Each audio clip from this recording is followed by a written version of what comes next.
नमस्कार, ईवा 24 न्यूज में आपका स्वागत। मैं हूं रीति। आई देखते हैं क्या है आज की प्रमुख खबरें। बिछिया पुलिस ने कनौजा से 650 ग्राम गांजा किया बरामद। नए बस स्टैंड में नाबालिग बस क्लीनर गंभीर रूप से घायल। घटना के कारणों की पुष्टि नहीं। पार्किंग ठेकेदार की अवैध कमाई बंद होने से झल्लाए ठेकेदार। फुटपाथ व्यापारियों के पक्ष में सौंपने पहुंचे महापौर को ज्ञापन। और तराटी में गिरा 3 मंजिला मकान। वार्ड 31 में दहशत। इन खबरों को आगे हम विस्तार से देखेंगे। बिछिया पुलिस ने कनौजा गांव में दबिश देकर मौके से 4000 कीमत का 650 ग्राम गांजा बरामद किया है।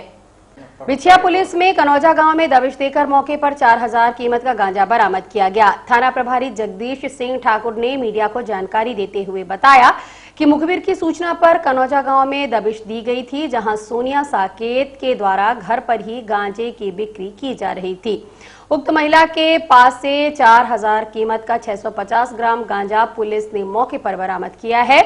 वहीं पुलिस ने महिला के खिलाफ एनडीपीएस के तहत कार्यवाही की है।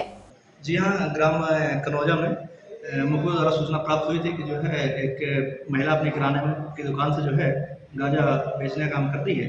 सूचना को वरिष्ठ अधिकारियों को बताया गया।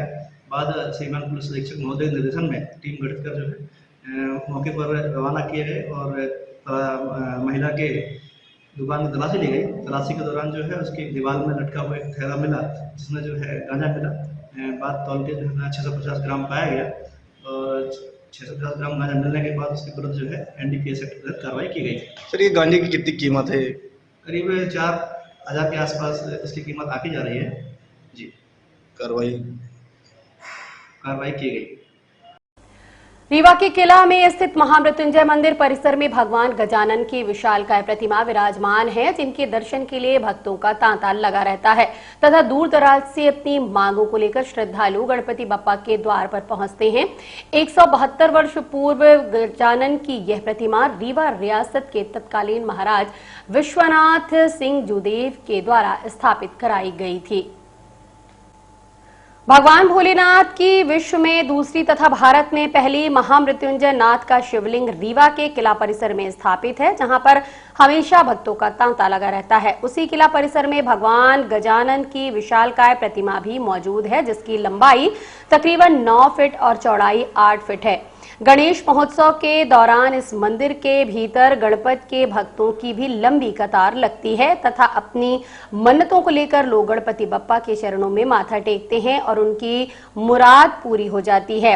रीवा के किला परिसर में रीवा रियासत के महाराज विश्वनाथ सिंह जुदेव के द्वारा वर्ष 1850 में इस विशालकाय प्रतिमा की स्थापना कराई गई थी। किला स्थित भगवान जगन्नाथ स्वामी के मंदिर प्रांगण से लगे किले के आंगन में इस प्रतिमा को स्थापित किया गया था, जिसको बाद में 1940 में महामृत्युंजय मंदिर परिसर में स्थापित किया गया। इस प्रतिमा के प्रति लोगों की गहरी आस्था है। यही वजह है कि लोग अपनी मनोकामनाएं लेकर यहाँ पहुंचते हैं। वैसे तो साल भर यहाँ पर भक्तों का तांता लगा रहता है, लेकिन गणेश उत्सव में ज्यादा भक्त पहुंचते हैं। ऐसी मान्यता है कि सच्ची श्रद्धा के साथ पूजा करने से सारी मनोकामनाएं पूरी हो जाती हैं। ये स्थापना यहाँ पर हुई अनादिकाल से, जब से किला बना तब से यहाँ पर गणेश भगवान की स्थापना हुई और ये बहुत सिद्ध विनायक गणेश भगवान हैं और बड़ी मूर्ति है और भक्तों का बड़ा आस्था है, जो इनकी पूजा पाठ करते हैं और सबकी कामना पूर्ण होती है। परसों से गणेश, हाँ, परसों से गणेश भगवान का जन्म है और बहुत भीड़ आती है, हजारों की भीड़ होती है। गणेश चतुर्थी से शुरू हो जाती है। इनके प्रति लोगों की कितनी आस्था है? बहुत आस्था है इस मंडल की, रीवा राजघराने की और यहाँ की जनता की बहुत आस्था है और सब आकर के भगवान के पूजा पाठ करते हैं, अपना कामना पूर्ण करते हैं। वंशपति प्रसाद त्रिपाठी। हमारे परिवार में महाराज भाव सिंह जी थे।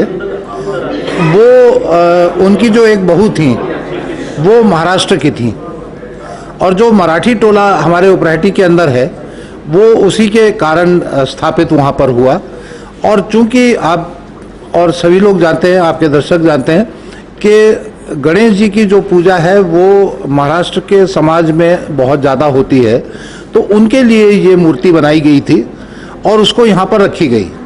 महाराज गुलाब सिंह जी ने उसको बाहर उस जगह पर स्थापित करा जहाँ आज वो है महामृत्युंजय जी के पास में, और ये दक्षिण मुखी जो हनुमान जी हैं उसी प्रकार से जो दाहिने हाथ पर जिनकी सूंड होती है वो एक विशेष उसके महत्व रहता है, तो उसके तहत में ये गणेश जी की मूर्ति यहाँ पर स्थापित हुई है और ये अत्यंत प्राचीन है, प्रभावशील है और इसका प्रभाव पूरे विंध्य क्षेत्र में है। एकमात्र ऐसी गणेश जी की मूर्ति है और विशेष रूपता इसमें यही है कि दाहिने तरफ इसकी सूंड जाती है। महाराष्ट्र युवा क्लब द्वारा स्थापित की गई फोर्ड रोड में गणपति की प्रतिमा। प्रथम पूज्य गजानन महाराज की प्रतिमा की स्थापना बड़ी ही धूमधाम से की गई है। 10 दिन तक चलने वाला यह त्योहार पूरे जिले में बड़े ही श्रद्धा उत्साह, पूजा एवं हर्ष के साथ शुरू हो गया। भक्तों ने सुबह से ही गजानन महाराज को गाजे बाजे के साथ जगह जगह स्थापित करके गणपति बप्पा मोरया के नारे लगाते हुए नाचते गाते उन्हें पंडालों तक पहुंचाया, जहां पंडितों ने विशेष मुहूर्त पर पंडालों में स्थापित किया। शहर में महाराष्ट्र की तर्ज पर रीवा के फोर्ड रोड स्थित सराफा मार्केट में महाराष्ट्र युवा क्लब के नाम से लोकप्रिय प्रथम पूज्य गजानन जी महाराज का आगमन हुआ। यहां पर हजारों की भीड़ ने उनका जोरदार स्वागत किया। श्रद्धालुओं ने बड़ी ही विशाल मूर्ति के साथ पंडाल को सजाया गया। स्थापना के साथ ही भक्तों के दर्शन को यहां तांता लग गया। आपको बता दें कि ज्ञात हो कि कोरोना काल के 2 वर्ष तक लोगों ने गजानन महाराज की सेवा अपने मन और घरों में की है, लेकिन जैसे ही कोरोना काल का खात्मा हुआ तो महाराज गणेश की कृपा हुई और पूरे जिले में जगह जगह, हर कस्बे में, गली मोहल्ले में, साथ साथ घर में प्रथम पूज्य गजानन महाराज का आगमन हुआ। आपको बता दें, महाराष्ट्र युवा क्लब द्वारा विगत 25 वर्षों से रीवा में गणपति की स्थापना की जाएगी। वहां महाराष्ट्र की प्रथा से सुबह शाम आरती की जाती है। क्या नाम है आपका? पंडित पाटिल। बताइए, ये मूर्ति स्थापित की गई है, किस तरह यहाँ पर शुरुआत की जाती है? जो ये मूर्ति जो है ये हम लोग जो है आज से विगत 35-40 साल से हम लोगों की बैठकी होती है और जो है हर साल जो है यहाँ पे बैठकी होती है सराफा बाज़ार में और बड़े उत्साह से यहाँ पे पूरे प्रोग्राम होते हैं। विगत 2 वर्षों में कोरोना के कारण जो है यहाँ पे जो है हम लोग स्थापना नहीं कर पाए, तो इस साल जो है कोरोना के बाद जो है हम लोग इस साल स्थापना किए हैं गणेश जी की और बहुत ही उत्साह और आनंदित वातावरण में जो है इस साल हम लोगों का गणेश जी का कार्यक्रम होगा, जिसमें जो भजन और बहुत सारे प्रोग्राम ये होंगे और बहुत ही उत्साह से इस साल जो है हम लोग गणेश उत्सव मनाने जा रहे हैं। क्या नाम है आपका? धीरज पाटिल। ये आज मूर्ति रखी गई है यहाँ पर, किस तरह, क्या मंडल का नाम है? महाराष्ट्र युवा क्लब सराफा बाजार की तरफ से विगत 30-40 सालों से अपनी पारंपरिक पद्धति से हम लोग मूर्ति रखते हैं और पिछले 2 साल कोरोना की वजह से हम लोग नहीं रख पाए थे, लेकिन इस साल पूरे उत्साह के साथ हम लोग मूर्ति रखे हुए हैं और सुबह शाम दोनों महाराष्ट्रीयन पद्धति से हम लोगों के यहाँ आरती सुबह शाम हो जाती है और बहुत सारे कार्यक्रम भी हम लोग रखे हुए हैं, जिसमें भजन कीर्तन हो गया और लाइट का भी मतलब व्यवस्था की गई है और इसी तरह के हम लोग पारंपरिक पद्धति से, मराठा पद्धति से हम लोग गणेश जी का रखने का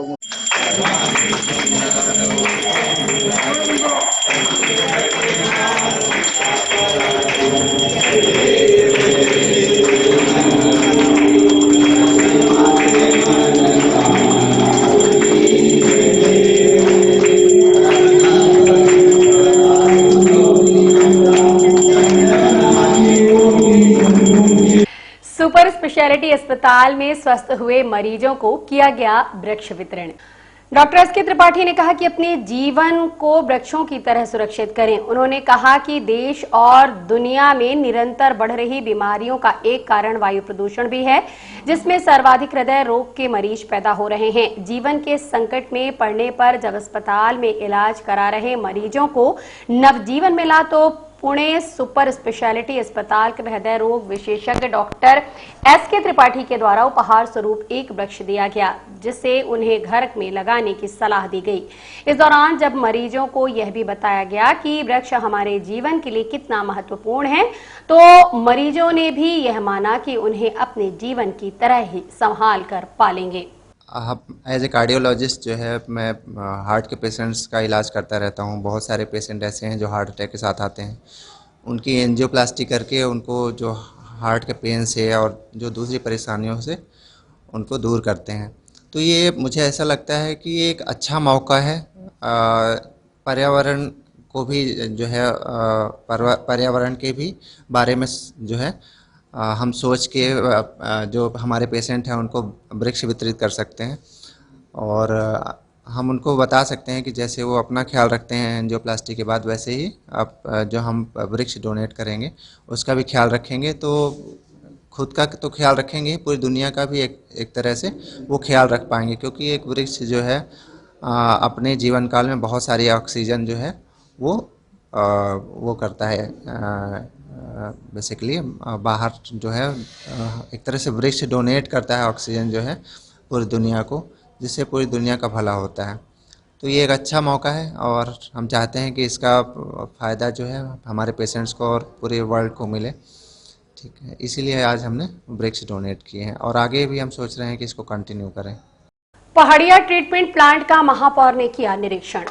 पहाड़िया में कचरा ट्रीटमेंट प्लांट का आज महापौर ने निरीक्षण किया और नगर निगम अधिकारी और कंपनी के अधिकारियों को दिशा निर्देश दिए गए, जिसमें मृत जानवरों को अपशिष्ट करने के बारे में जानकारी ली गई और मृत जानवरों को अपशिष्ट करने की मशीनों को सुधार करके जल्द से जल्द उपयोग में लाया जाए, ऐसा निर्देशित किया गया।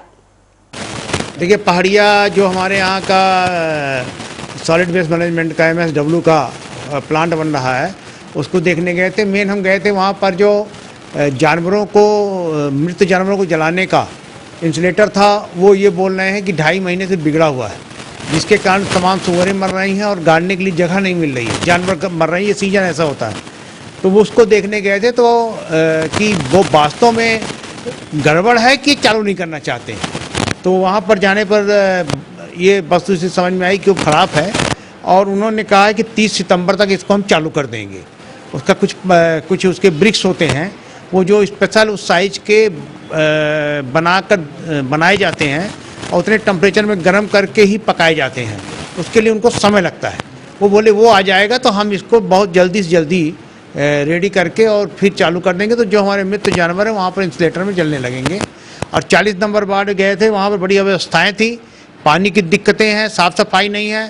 दरोगा जो है वो 10-10 लेबर होने के बाद वहाँ पर सफाई नहीं थी, तो दरोगा को तत्काल कार्रवाई करने के लिए हमने जो मुरारी हमारे यहाँ के सहायक स्वास्थ्य अधिकारी उनको मैंने निर्देशित किया है कि दरोगा को तत्काल उससे रजिस्टर लेकर उसके खिलाफ कार्रवाई करे वैधानिक, और PHE वालों को बुलाकर तत्काल हमने बोला कि इनके पानी की वैकल्पिक व्यवस्था की जाए जब तक प्रोजेक्ट की पाइपलाइन की सुविधा नहीं हो जाती है तब तक। नाबालिग बस क्लीनर अज्ञात कारणों से गंभीर रूप से घायल हुआ। बाल मजदूरी पर रोक के बावजूद कभी कभी ऐसी घटनाएं देखने को मिल जाती हैं कि आदमी का कलेजा निकल आता है। सरदार वल्लभ भाई पटेल बस स्टैंड में एक ऐसे ही मासूम बच्चे के बुरी तरह से घायल होने की सूचना प्राप्त हुई। बताया जा रहा है कि मासूम बच्चा बस में क्लीनर का कार्य करता है। बच्चे का नाम अमित लाल कोल बताया गया। इस संबंध में स्थानीय लोगों से बात की गई तो उन्होंने बताया कि घायल बच्चा रामनगर क्षेत्र का रहने वाला है और बता रहा है कि गिर गया है, लेकिन इसलिए गंभीर रूप से घायल हुआ है। आंख, नाक और मुंह में गंभीर चोटें आई हैं। चेहरा देखकर समझ में आ रहा है कि किसी ने मासूम के साथ मारपीट की है। अमृतलाल किस मजबूरी के चलते इस काम को करने के लिए मजबूर हो गया, यह गंभीर विषय है। और इससे भी गंभीर मामला यह है कि बस स्टैंड में थाना संचालित है, बस से वह रोज आता जाता रहा होगा। क्या किसी की नजर उस मासूम पर नहीं पड़ी होगी?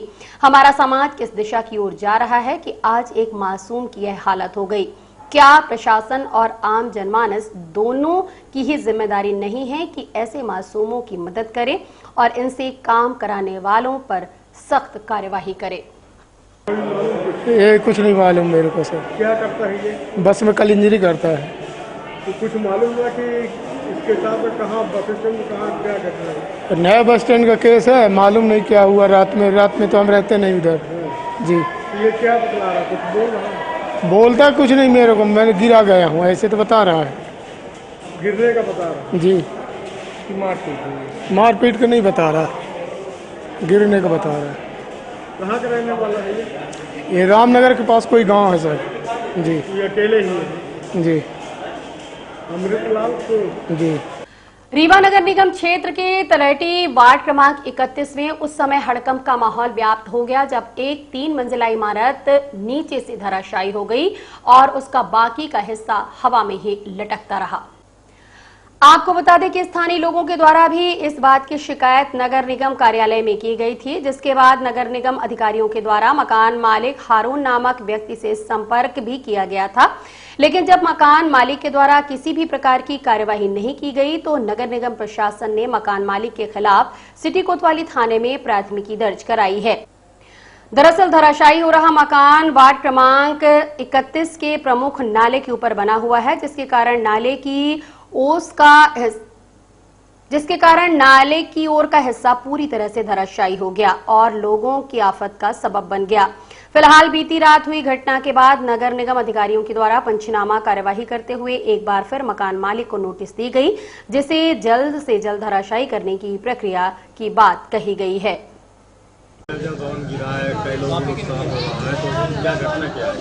ये वार्ड क्रमांक 31 में मोहम्मद हारून वगैरह का मकान है, जिसका बीच वाला पार्ट बहुत ही अति जर्जर और भयग्रस्त था। एक दिन उसकी दीवार नाले में अचानक गिर गई। नगर निगम को लोगों ने बताया, जानकारी हुई। नगर निगम ने अपनी खानापूर्ति करके उनको बताया, समझाइश दिया कि इसको गिरवाएं और कल से ही इसका प्रवेश बंद किया गया था, कोई न गिरे। इसकी स्थिति बड़ी ख़राब थी, अपने आप स्वयं गिर रहा था और आज अचानक वो आधा पोर्शन बैठ गया। इस भवन को गिराने के लिए भवन स्वामी द्वारा बाहर से टीम को बुलाई गई है। कल से ही जैसे इसकी दीवार पलटी है उनको बुलाया गया है, कल स्पॉट आएंगे और उनके मार्गदर्शन में इसको गिराने की कार्रवाई की जाएगी और इस मलबे को हटा करके चाहे पुल बनाना पड़े नाले पे, क्योंकि नाला भी गहरा है, वहाँ से हम जा नहीं सकते हैं, अंदर भवन गिर रहा है, तो सारी व्यवस्थाएं करके आम जनजीवन को बहाल करेंगे हम लोग और पूरी मुस्तैदी के साथ इस कार्यक्रम को अपन भवन स्वामी के संयुक्त प्रयास। नहीं, अभी तो भवन को सील कर दिया गया। जो भवन गिरना था वो गिर गया, किसी भी पड़ोसी को क्षति नहीं हुई है। मकान सीधे बैठा है अपने स्थान में। अब उसकी जो छत ऊपर टंगी हुई है वो भी खतरनाक है और कल प्रयास करके उनको हर हालत में गिराने का प्रशासन के संयुक्त तत्वाधान में करेंगे, हम लोग लगे हुए हैं।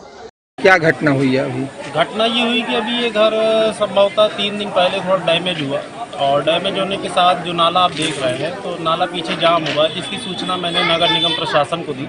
नगर निगम का अमला परसों भी आया था, कल भी आया था और विधिवत देखा, लेकिन आज अचानक शाम 5 बजे मुझे सूचना मिली कि घर अचानक धराशायी हो गया है।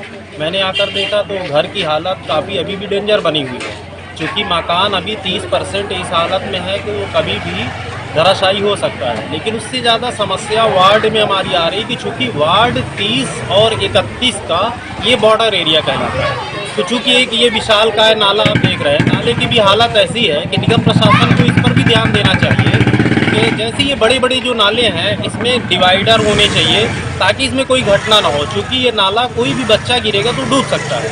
अब ये नाला इस घर की क्षतिग्रस्त होने की वजह से नाला पूरी तरह से आप देख रहे हैं भर गया। पाइपलाइन भी डैमेज है, पाइपलाइन की भी मैंने शिकायत की जिसमें गंदा पानी आ रहा है। अब इस नाले के भरने से पानी लोगों के घरों में आ सकता है। कुछ ऐसे कच्चे घर भी हैं कि उन कच्चे घरों को भी ये नाले का पानी कुछ डैमेज कर सकता है। क्या नाम है आपका? गुल मोहम्मद अंसारी। रीवा महापौर ने वार्ड 40 का किया भ्रमण, स्थानीय लोगों से जानी उनकी समस्याएं और निराकरण का आश्वासन दिया। महापौर अजय मिश्रा बाबा द्वारा आज वार्ड क्रमांक 40 का आकस्मिक भ्रमण किया गया। इस दौरान सुलभ कॉम्प्लेक्स पर भारी गंदगी पाई गई और साथ ही दरोगा को वार्ड में गंदगी एवं लेबर न पाए जाने के तत्काल निर्देश कर स्वास्थ्य अधिकारी मुरारी जी को कार्यवाही का आदेश दिया। साथ ही पानी की व्यवस्था वार्ड में न होने के कारण पीएचई के अधिकारियों को बुलाकर पानी की व्यवस्था करने का आदेश दिया गया, जिसमें मुख्य रूप से एमआईसी सदस्य धनेन्द्र सिंह बघेल, स्वतंत्र शर्मा, मनीष नामदेव एवं प्रदेश सचिव सेवा दल अमित चतुर्वेदी उपस्थित रहे। 1.5 साल के अंदर तुम्हारे पानी व्यवस्था हो जाएगी। 1.5 साल लगेगा। मतलब पाइपलाइन डली लेकिन पानी पानी प्रेशर ही नहीं, टंकी छोटियां हैं, अब बड़ी बनवा रहे हैं, 18 टंकी बनेगी, 1.5 साल के अंदर हो जाएगा। और रोड भारतीय कम्युनिस्ट पार्टी के बैनर तले सैकड़ों आदिवासियों ने भूमि पर कब्जा को लेकर मुख्यमंत्री के नाम सौंपा ज्ञापन। भारतीय कम्युनिस्ट पार्टी के बैनर तले त्योथर तहसील अंतर्गत रहने वाले सैकड़ों आदिवासी आज कमिश्नर कार्यालय पहुंचे और बताया कि पिछले 50 वर्षों से जिस भूमि पर काबिज हैं उसका कब्जा आज तक नहीं मिला। उनका कहना है कि सिंचाई विभाग द्वारा पास में ही एक बांध बन रहा है, जिसके आधार पर यह कहा जा रहा है कि जो जितना पैसा देगा उसके नाम से उतनी भूमि लीज पर दी जाएगी। इस संबंध में वरिष्ठ अधिवक्ता घनश्याम सिंह एवं अन्य संबंधितों से हमने बात की। ये त्योथर तहसील के आदिवासी लोग हैं जो कम्युनिस्ट पार्टी के लोग हैं। ये 90 किलोमीटर वहाँ से चलकर खाली कमिश्नर साहब को, कलेक्टर साहब को, मुख्यमंत्री जी को ये मेमोरेंडम देने के लिए आए हैं कि 50 साल से उस जिस जमीन पर वो मकान बनाए हुए हैं, ऐसे ज़मीनों से बेदखली की इनकी नोटिस हो रही है। कोई कभी इरिगेशन डिपार्टमेंट करता है, कभी कोई करता है, और कुछ ज़मीनों पर भी सरकारी ज़मीनें हैं ये, और ये ज़मीन पथरीली है। इसमें एक का जो कभी कहीं झाड़ियाँ दिखाई पड़ती हैं, मुँह कन कॉर्नर में है, बहुत दूर है। ये लोग इसके लिए आए हैं कि हमको, क्योंकि आजकल आदिवासियों की सरकार की तरफ से बड़ी चर्चा है कि उनके लिए वो कुछ काम करेंगे, तो उनका ध्यान दिलाने के लिए और उनसे ये कहने के लिए कि इन आदिवासियों को पट्टा क्यों नहीं देते हो। और हालात तो ये हैं कि गजब की बात है जिला प्रशासन की, ये बहुत वर्षों से हो रहा कि कानून में ये लिखा हुआ है कि जो आदमी जिस ज़मीन पर मकान पर जिस पर कब्जा किए होगा उसके कब्जे का उल्लेख खसरा में होगा। खसरों में कब्जे का अनाधिकार तक नहीं करते। अरे भाई ये लिखो कि अनाधिकार पूर्वक कब्जा किए हुए हैं, लेकिन लिखो तो। अब जब ये सवाल आता है कि भाई आप कितने वर्षों से काबिज हैं, तो आपका कोई लेखिक प्रमाण ही नहीं है, और इस तरह से सताए जा रहे हैं, विक्टिमाइज किए जा रहे हैं। तो आज हम लोगों का जुलूस था, सुना ये गया कि आयुक्त महोदय कहीं चले गए हैं, वो मिलेंगे नहीं। अब जाके थोड़ी देर में हम लोग ये इन लोगों को ले जा कर के कलेक्टर से मिलावेंगे। कलेक्टर साहब अगर मिल गए तो बड़ी बात है। इन लोगों को पट्टा उपलब्ध नहीं हो पाता था, आगे फिर किस प्रकार के आप लोग ये 50 साल से संघर्षरत है हम ही लोग इनके लिए, वनवासियों के लिए। और न जाने कितने मरतबा इसके पहले भी मेमोरेंडम दूसरे लोग दिए गए हैं।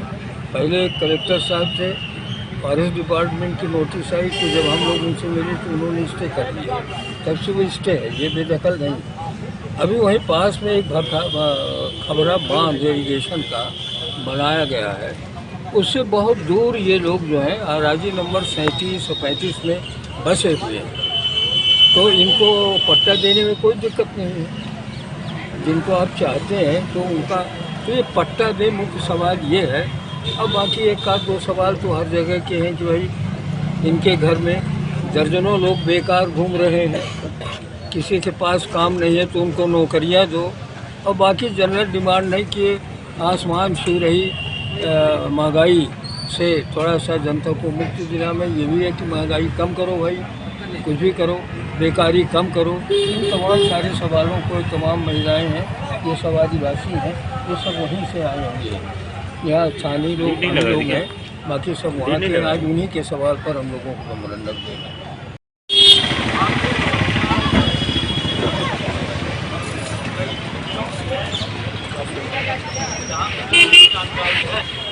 उसके बाद भी आपको पट्टा नहीं है, आपको बेदखली का नोटिस मिलता है, आपको बुलडोजर चलाने की धमकी दी जाती है। इसी समस्या को लेकर आप यहाँ कलेक्टर मांग ये है कि आज घनश्याम नगर है क्षेत्र में ये कामरेड घनश्याम सिंह सहित मिस्त्री ने संघर्ष करके बहुत बचाए थे। आज 50 साल हो गया। उसके बाद आज तक बसे हैं वहाँ शासन प्रशासन लोग कभी बस्ती बिठाने के लिए अन्ना कार्यक्रम अंकित है। अब उनको नोटिस जारी हुई उनको बेदखली करने के लिए, वो बेचारे कहाँ जाएंगे? तो शासकीय अधिनियम में लिखा है ना, जिसमें कि 12 साल का कब्जा किया उसके पट्टेदार हो जाता है। आज तक पट्टा नहीं मिला है, इसलिए हम लोग जो है कब्जे के तहत पट्टा लेकर आज ये मुद्दे आदिवासियों के मुद्दे लेकर आज माननीय कलेक्टर मुद्दे तहत बनेंगे और इनमें अगर कार्रवाई नहीं हुई तो पूरा आंदोलन लगातार जंगी प्रदर्शन होगा इन आदिवासियों के लिए। पूरे देश में आदिवासी पूरे सरकार कहती है कि आदिवासी इस प्रदेश के मतलब भविष्य है, आदिवासी है। सरकार आदिवासी गलत कर रही है, इसकी नीयत गलत है, सोच गलत है। ये सरकार की मंशा है। उसके खिलाफ हम लगातार हम आदिवासियों को निरंतर लड़ाई लड़ेंगे कि इनको पट्टा मिल जाए। और बहुत समस्या है, विभिन्न समस्याओं को लेकर जैसे ज्ञापन देंगे। चाहे किसानों का समाज आज है, आज किसानों की समाज चला उसके लिए, चाहे महंगाई हो, बेरोजगारी है, सब पर ज्ञापन। मिलते एक छोटे से ब्रेक के बाद। हड्डी जोड़ एवं रीढ़ रोग तथा स्त्री रोग एवं प्रसूति रोग का इलाज एक ही छत के नीचे। विघ्नहर्ता hospital and trauma centre, hotel landmark के पास, रतहरा, रीवा। डॉक्टर संतोष सोनी, पूर्व चिकित्सक, बॉम्बे हॉस्पिटल, मुंबई। हड्डी जोड़ एवं रीढ़ रोग विशेषज्ञ, छोटे चीरे एवं दूरबीन विधि द्वारा हाथ तथा पैर की हड्डियों का ऑपरेशन। गठियाबात, जटिल एवं बिगड़े हुए फ्रैक्चर का बेहतर इलाज करते हैं डॉक्टर संतोष सोनी। विघ्नहर्ता हॉस्पिटल ट्रॉमा सेंटर में ही स्त्री एवं प्रसूत रोग विशेषज्ञ डॉक्टर शैलजा सोनी भी उपलब्ध हैं, जिनकी देखरेख में नॉर्मल डिलीवरी, सिजेरियन ऑपरेशन एवं बच्चेदानी से संबंधित ऑपरेशन की बेहतर सुविधा। संतानहीन दंपत्ति तत्काल संपर्क करें। विघ्नहर्ता hospital and trauma centre, hotel landmark के पास, रतहरा, रीवा। सुविधाजनक एवं सफल इलाज हेतु आज ही संपर्क करें। विघ्नहर्ता hospital and trauma centre, hotel landmark के पास, रतहरा, रीवा। मोबाइल नंबर 7828781983 अथवा 8462956774 पर। अवैध वसूली बंद होने से पार्किंग ठेकेदार भड़के, सैकड़ों समर्थकों के साथ महापौर को ज्ञापन देने पहुंचे। 2-3 दिन पहले महापौर रीवा ने सिरमौर चौराहे फ्लाईओवर के नीचे व्यवसाय करने वाले फुटपाथियों को वहां से हटा दिया था, जबकि फुटपाथियों ने ही अवैध वसूली की शिकायत की थी। लेकिन अवैध वसूली के चलते जो लाखों की कमाई कर रहे थे उनके ऊपर कार्यवाही न होकर उल्टा फ्लाईओवर के नीचे दुकान लगाने वालों पर ही कार्यवाही हुई और उन्हें हटा दिया गया। इस पर महापौर का कहना है कि वह पार्किंग की जगह है, वहां पर दुकानें नहीं लगाई जा सकती। फुटपाथ पर व्यवसाय करने वालों को अलग से हॉकर्स कॉर्नर बना कर दिया गया है, वहां पर जाकर अपना व्यवसाय करें। लेकिन समझने वाली बात यह है कि आखिर उन ठेकेदारों के अंदर इतना आक्रोश क्यों आया कि वह फुटपाथियों के पक्ष में ज्ञापन देने पहुंच गए। इससे साफ जाहिर होता है कि इस लाखों के खेल में कहीं न कहीं कोई राजनीतिक संरक्षण प्राप्त है, जिसकी वजह से इन ठेकेदारों के हौसले इतने बुलंद हैं। क्या कह रहे हो, किस तरह से कह रहे हैं, यह आप वीडियो में देख सकते हैं। वहीं मनगामा रोड पर टैक्सी लगाने वालों ने भी इन ठेकेदारों की शिकायत की है और कहा कि जबरन वसूली की जाती है। टैक्सी चालकों ने इस संबंध में महापौर से बात की और कहा कि उन्हें सड़क पर टैक्सी का नंबर लगाने दिया जाए, लेकिन महापौर ने सड़क व्यवस्था को लेकर साफ मना कर दिया। क्या कहना है टैक्सी वालों का, आप सुनिए। तरीके से लगवाया जाए, पहले उनकी व्यवस्था बनवाई जाए, फिर उनको हटाया जाए। ये नहीं कि पहले हटा दिए और व्यवस्था बना रहे हैं, है ना। ठेकेदार जी कृष्णा कंस्ट्रक्शन नाम से ठेका हुआ था 2 मई 2022 से 31 मार्च 2023 तक। किस बात का ठेका हुआ था? पार्किंग के नाम पे ठेका हुआ था, जो गाड़ी वगैरह नहीं लगवाई दी जा रही हैं किसी एक आदमी के कहने पर। तो वहाँ ठेला और दुकानें लगाने की भी ठेका हुआ था क्या? दुकानें लगाने के लिए ठेका नहीं हुआ था, लेकिन उनको व्यवस्थित करवाया जाए ना पहले, फिर उनको वहाँ से हटाया जाए। जब उनको हटा दिए तो वो घूम रहे हैं रोड में। जब आपका वहाँ पार्किंग का ठेका है जी, व्यवस्था तो आपको पहले बनानी चाहिए थी। तो पार्किंग का ठेका है तो हम गाड़ी लगवा रहे हैं, हमारा काम गाड़ी लगवाने का है, दुकान हम थोड़ी ना लगवा रहे हैं। ये पूर्वज से चल रही है 5-7 सालों से। किसी एक आदमी कह देने से थोड़ी ना हो जाएगा। आए तो हैं, सब बोल तो रहे हैं। अगर हम अवैध वसूली करते तो ये सारे आदमी थोड़ी ना हमारे पीछे आते। अवैध वसूली हो रही सर। क्या वसूली हो रही? क्या अवैध वसूली हो रही है? 60 से 50 रुपए अवैध वसूली होती नहीं, थोड़ी ना। आप जितने ठेले वाले जितने आए हैं फ्री में है सर, ये पब्लिक समर्थन में हमारे यहाँ है, क्योंकि अवैध वसूली नहीं की जाती। ये नहीं, महापौर जी माननीय महापौर जी हमारे यहाँ जुड़े हुए हैं, जन्मभूमि है उनसे, लेकिन उनको ये नहीं समझ रहे हैं ना। सबसे जुड़े हुए। हमारी बात सुनिए, जितने ठेले वालों की हम लोगों ने वाइट ली थी, सबने बोला हम 50 देते हैं। ये सब ठेले वाले ही हैं। अगर सर मैं आपको रियल बता रहा हूँ सर, जो बयान दिए थे उस दिन वो क्या थे? उसमें बयान ये दिया गया था कि अवैध वसूली होती है। जो बयान दिए थे हम लोगों को वो कौन थे? तो वो एक दो आदमी कहने से थोड़ी ना हो जाता है। ये सब आए तो हुए, इनसे पूछिए, लीजिए बयान अवैध वसूली। ये सब ठेले वाले खड़े तो किसी एक आदमी कहने से थोड़ी ना हो जाता है। ये जो भीड़ यहाँ पे आई है यही बता रही है कि हम अवैध वसूली करते हैं। कोई नहीं लेता, पब्लिक ही आपको बता देगी।